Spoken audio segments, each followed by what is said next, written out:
All right, today I'm going to show you the number one reason why you sound scripted in your prospect's brain. Come over to the vibe board. This is something you don't want to miss, because if you're getting a lot of objections, especially in the first couple minutes of a conversation, it's because you're triggering sales resistance, all right? Now, here is why. I'm going to show you first, why do you sound scripted? Okay, why is this happening, all right? One of the biggest reasons why is you've been taught to ask questions on a script, or maybe if you're selling in person, you've got your script memorized, or you might be in the office or whatever, you're at home, so you've got the script, nailed to your computer or whatever, you taped up there and you're reading it. And it's not necessarily because you're reading it, it's because you don't sound conversational, okay? So a lot of you have been trained, and look, I realize it's not your fault, you're trained that way, but it is your what? It is your problem, right? And I'm going to help you overcome that.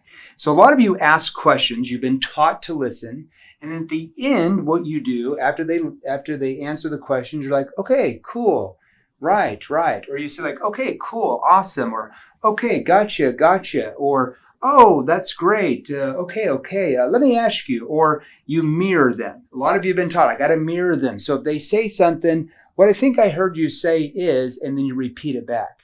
The issue with mirroring, I'm going to talk about this for a second, is I want you to think about this for a second, okay? When you're talking with your best friend, when you're talking with a relative that you already trust and they trust you, do you repeat back what they said to them? Do you repeat that back? Do you mirror them?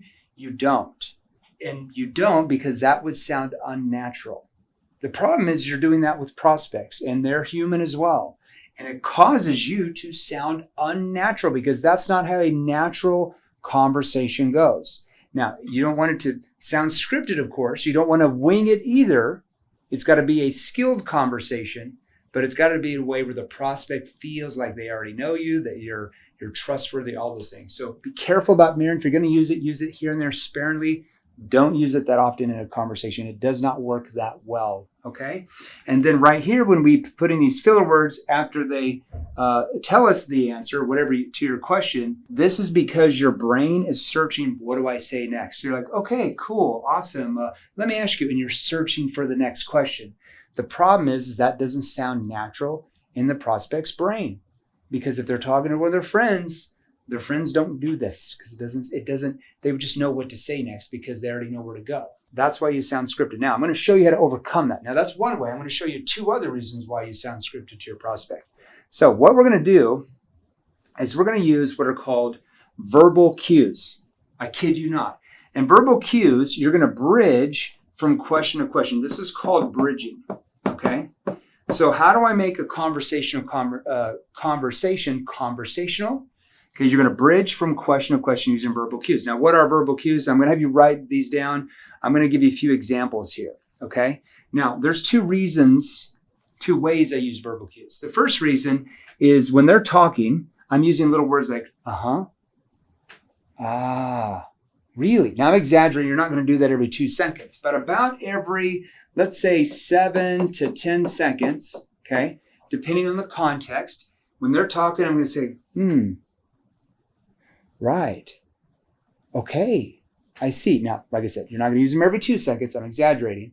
But every about 7, 10, 12 seconds, you're going to use a verbal cue. Now, I listed 8 here. In our courses, we probably listed 200. All right. Now, here's what I'm doing. There's reasons why. Number one, it sounds like to the prospect you're actually listening to them. So you're present in the conversation. You ever been on a phone call with somebody and you sit and talk for like 2 minutes straight and they don't make a sound? What do? Hey, are you still there? It's because you can't tell if they were present because you didn't hear anything out of their mouth, okay? Now, the second reason is, like I said, you use them to bridge from question to question. I'm going to show you some examples right after this. Pay attention to what I'm about to show you. This could literally make or break deals you're losing. Like, you should be making these deals right now that you're losing. A big reason is because you don't know how to bridge from question to question yet, as I said, that makes it sound and feel like the prospect that it's a real conversation, not a sales conversation, right? Now, verbal cues, once again, shows them present in a conversation, causes you to sound natural, not scripted, okay? Now, what does that do? Why is that important for you to sound natural? Because it causes the prospect to let their guard down. Okay, now, one thing you want to understand, this is just behavioral science 101. Your prospect, so every human being on this planet has built up what are called defensive mechanisms in their survival part of their brain. A lot of scientists would call that the reptilian part of the brain or survival part of the brain. Okay, so anytime you feel or a prospect feels like they're being sold to, that comes from like the tone, the body language, the words. If your words sound like most salespeople sound them anything, that's triggering their brain to go into what's called fight. Okay, so fight or flight mode. Okay, you ever had a telemarketer or salesperson call you? Hey, is John there? Hey, John, it's James Miller with XYZ Company. Hey, the reason why I'm calling you was, now, instantly, where does your brain go? Either fight, you're like not interested and you get defensive, or flight mode. Hey, I'm really busy. Can you call me back later? That's what is triggering your brain based off the tonality of that salesperson or the words or both. If you sound like every salesperson's ever tried to sell them, you're using the same words, verbiage, and your tone sounds monotone like a telemarketer, or sounds way high pitched like a really excited salesperson, or even worse, timid like a really salesperson that doesn't sell that much, you're automatically going to trigger this and they're going to try to get rid of you. Okay? So I want to use verbal cues in that conversation to get the prospect to let their guard down rather than their guard up. And that helps them open up emotionally in that conversation. Because how many of your prospects open up emotionally to you and tell you everything if their guard's up? None of them do. And it's hard to make a sale if their guard's up. Okay? Now, let me show you a few examples of verbal cues. I'm going to show you how to bridge from question to question. Now, in this example, let's say you sell for a marketing agency. You're a salesperson. And let's say this company is, maybe they're not getting enough leads through their own efforts. Maybe the leads they get are not very good. Okay, I'm just taking whatever they say. And now you're going to ask questions before this. These would be what we call situation questions. Okay, I'm helping them find out what their real situation is. So I've already asked what we call connection questions. Okay, their guard's down. So they've already told me some things. Then I'm going, okay, and what are you doing now to generate new leads and clients? And what are you, that's a verbal cue. See how I'm bridging. So if the last question I asked them, so let's say there was a book call, they show up on Zoom, and what were you hoping could happen by possibly working with us? Well, I'm hoping that we can get better leads and blah, blah, blah. Okay. And what are you doing now to generate new leads and clients though? See how I bridge. Okay. What are you doing now? That's a verbal cue. Now, most salespeople after that first question and answer would say, okay, cool. Yeah, it sounds like you need good qualified leads then. Right. Let me ask you, what are you doing now? See, it sounds scripted. Sounds like a salesperson. But if they're like, we want qualified leads. Okay, and what are you doing now to generate new leads and clients though? See, I'm bridging quick. Okay, and what are you doing? Boom, right into the question. Keeps the prospect's guard down, okay? Oh, we do this, we do that. Okay, and how long have you been running ads on Facebook? Oh, we've been running, okay, we do ads on Facebook, YouTube. Okay, and how long have you been running ads on Facebook and YouTube though? That's a verbal cue. See how I'm bridging into the next question. Guard stays down because it sounds conversational. See what we're doing here? Oh, we've been running ads on Facebook for the past 5 years. Okay, what caused you to go that route rather than all the other options out there though? Okay, and what caused you to go that route rather than all the other options out there? See, okay, and what? See, that's a verbal cue. See, I'm bridging from question to question. Now, if I could show you role play, if I had some of the office, I'd show you this, how this works, okay? Now, one thing you can do is, I think I have some videos on here where I actually role play. So after this, search for those. Maybe I'll find those for you, okay? Now, verbal pausing. This is just as important as bridging from question to question using verbal cues, okay? When I verbal pause, what that means is it causes the prospect to pay attention to what I'm about to say. It causes their brain to hone into the next words I'm about to say, okay? That triggers what? Curiosity, okay? It also causes them to think deeper about what you're asking or what you're saying. Think about some of the most famous speeches you've ever heard in your life. Maybe Martin Luther King, the I Have a Dream speech. Okay, and I don't have it word for word, but think about all the verbal pauses he did in that speech. What if he said that really fast? What if, actually, I'm going to show you. So he said something like this. I might be off on a few words. I have a dream that one day all men and women will be created equal, not based on their skin color, but by the XYZ. Now that was 4 verbal pauses. I have a dream, pause. That one day, pause. See? Now those verbal pauses right there trigger you to pay attention. It triggers your emotions. Now what if you would have said it like this? I have a dream that one day all men and women will be created equal, not based on their skin, but by the deeds they do. And he just talked straight like that, fast. You wouldn't even remember that speech because no one emotionally would have been impacted by it because there was no verbal pauses. I kid you not. There was no verbal pacing of what he said. So the people listening to it then wouldn't have internalized that and really connected with that emotionally. The verbal pausing and the pacing of the question triggered everybody listening, and still to this day, to emotionally connect with that speech. Brilliant speech, okay? All right, now I'm going to show you some examples of this. Pay attention, this is really important. Okay, so let's say in this example, let's say you sold cybersecurity, okay? And, maybe they're talking to you because something is wrong with the way they got something set up. Maybe their fraud stack is set up wrong. And so here's what I'm going to, this is what's called an NEPQ problem awareness question. Now, if you're not one of our clients, NEPQ stands for Neuro Emotional Persuasion Questioning. This is a methodology I invented from my behavioral science background in university and my 18 years in 4 different industries, 2 B2C, 2 B2C, during my career before I retired and started 7th level sales training company. Okay. So I'm going to lean in. This is after I've already, connected with them, disarmed them with connection questions. I've already found out what their real situation was with situation questions. Now I'm going to build a gap and help them find problems. Okay. So I'm going to lean in and say, so are you 100% satisfied with the way your fraud stack is set up? So is your management team 100% satisfied with the way your fraud stack is set up? See how I did that? Now, where did I verbal pause? Right here, before 100%, and then I verbal pause right after that, before satisfied with the way your fraud stack, verbal pause, is set up. Now, what does that do? Because imagine if I did it this way. So are you 100% satisfied with the way your fraud stack's set up? Yeah, it's pretty good.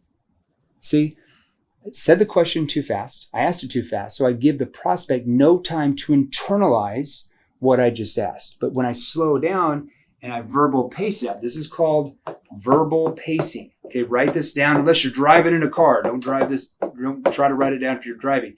I'm pacing the question out. So I mean, you guys have had this set up with XYZ vendor the last 5 years. Are you 100% satisfied with the way your fraud stack is set up?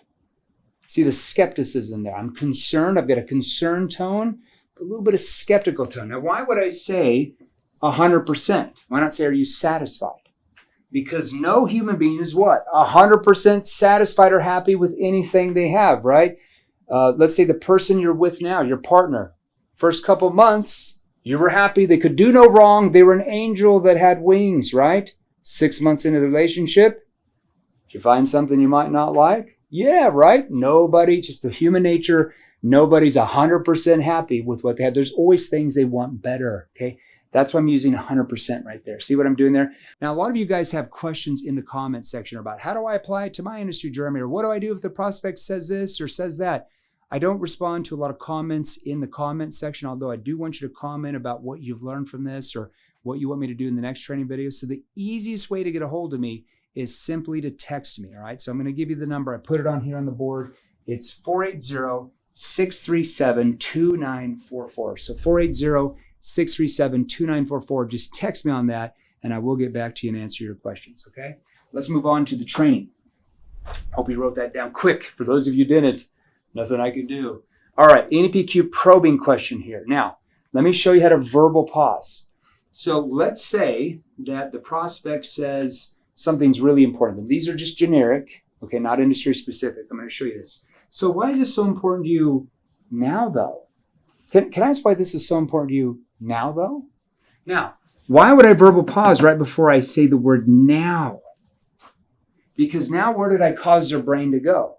why this, whatever this is, fixing whatever, let's say getting a life insurance policy, while this life insurance policy, whatever, going solar, whatever, is so important to them now. That's a timing issue. Notice how I verbal pause right before the word I want their brain to think about, okay? Now this question is the exact same question, word for word, but notice where I verbal pause here, which is now going to get their brain to focus on what? Why this thing they want, or this problem they want to solve, why that is so important now, okay? Right here, I'm focused on the word now, so it's like a timing, like why do it now? I'm building urgency subconsciously in the brain. Can I ask why that's so important to you now, though? Well, the reason why it's important now, see, I got their brain to go there because I verbal pause. What if I said it this way? Why is it so important to you now, though? If they're an easy sale, like a lay down, they'll open up to that. If they're not, I don't cause their brain to think about that. Okay, it's too fast. They'll give me a knee-jerk reaction. Well, I'm still looking. Yeah, it's just important now because we've been talking about it. They're going to give you vague answers. Now here, can I ask why this is so important to you now, though? This is whatever the thing is. So let's say if it's back to the marketing agency, qualified leads. Why? So why is qualified leads so important to you now, though? Okay, or I can say, so why is this so important to you now, though? Okay, now I've got their brain to focus on this simply because I verbal paused right before the word I want their brain to think about, and a verbal pause right after. It forces the brain to think about that. Try that next time. It works wonders. Now, that's called, like I said, verbal pausing. Okay, let's keep going on because I don't want you to sound scripted. Now, let me give you a few more examples here. This is an example of what's called an NEPQ problem awareness question. Let's say that I have some type of SaaS product and it weeds out flaky truck drivers because trucking companies, if they hire flaky truck drivers and they get out on the road 2 weeks later, they don't like it, where does all that cargo set? In the parking lot, collecting dust, and they lose tens of thousands of dollars a day by not being delivered. So it's very important they find the right drivers. So let's say that you're on a conversation, your SDR has already cold called them, now you've got a booked appointment on Zoom, okay? So you've been advertising on Indeed the last 12 months. I mean, do you 100% like the results you've been getting? See how I could ask it that way, okay? So let's say they said they've been on Indeed trying to find good truck drivers for the last 12 months. So I repeat that back and then say, do you 100% like the results you've been getting? Now, what did I cause the brain to force to focus on? The word 100% and like the results. This is where do you, verbal pause, so the brain's here, do you 100% like the results you've been getting? Now, what if I said it this way? Do you 100% like the results you're getting? Yeah, they're not bad. So do you 100% like the results you've been getting? Notice that's that concerned tone that's concerned for them. It's a little bit skeptical as well, okay? Now, let's say that you're in the recruiting staffing industry. I can show you this for every single industry watching me here, and I can show it for your industry watching me, okay? So you've been using Indeed the last 3 years. I mean, what's caused you to feel like that's not getting you the best people, okay? Now, I couldn't use that on a cold call. I'd have to restructure it that different. So you guys have been using Indeed. So now, am I going to ask this question, the first question? No, it wouldn't make any sense. Okay, this is in the conversation. I've already opened them up. I've disarmed them with my connection questions. I've helped them understand what their real situation is when I ask situation questions. Now I'm building a gap from where they are to where they want to be. I'm helping them find problems. So rather than saying, can you tell me 2 or 3 things you don't like about Indeed? Well, most prospects aren't going to open up to that because they know where that question leads. So right here, I'm teaching how to reformat the question with verbal pauses here that's going to cause them to defend themselves on why what they have is not going to get them where they want to be. So I'm not understanding. You've been with Indeed the last 3 years. I mean, they're fairly decent. I mean, what's caused you to feel like that's not getting you the best people, though? Okay. Well, don't get us wrong, Jeremy. It's done a good job for us, but for us to get to the level we feel like, and now they defend themselves on why they feel like that thing, whatever they have, is not going to get them where they want to go. Is that a good thing for you? Yes, it is. Okay. Now, let's keep going here. I've got a few more examples to show you. let's say that I sold life insurance. Same thing. And let's say this lead, I find out in situation questions that they've already got an 80 or 100K work policy. Now I want to get rid of that as an objection, because what if they come back and say, well, we're good. We already got the 100K work policy. Like, if I pass away, I'm going to be good. My family's going to be taken care of. So I'm going to say, so I'm not understanding. You've got this 100K work policy. I mean, what's caused you to feel like that's not going to be enough for Cindy and the kids to live off of the rest of their lives? See what I just did there?